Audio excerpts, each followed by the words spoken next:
বুধবার বিকাল ৩টে নাগাদ আসামের পাথারকান্দির মৈনা এলাকায় সংঘটিত ৩টি যান দুর্ঘটনায় ১০ যাত্রী গুরুতর আহত হবার খবর পাওয়া গেছে।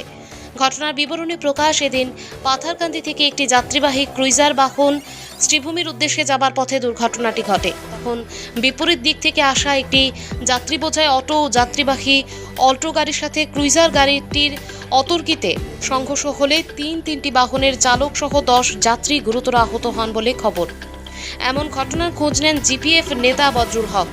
তিনি জানান, ঘটনার পর স্থায়ীদের চেষ্টায় আহতদের দ্রুত উদ্ধার করে চিকিৎসার জন্য জেলা সদর হাসপাতালে প্রেরণ করা হয়। পরে পাথারকান্দি পুলিশ তদন্তে নেমে দুর্ঘটনাগ্রস্ত 3টি বাহন নিজেদের জিম্মায় নিয়ে তদন্ত শুরু করে।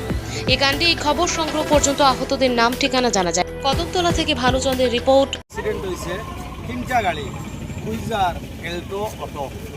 এই তিনটার অনেক যাত্রী আহত হয়েছেন, বর্তমানে এরা চিকিৎসাধীন অবস্থায় আছেন। আর এখানে আমরা প্রশাসনও আইসেন, গাড়িগুলো উদ্ধার করিয়া নিবে এবং রাস্তা মোটামুটি ক্লিয়ার আছে।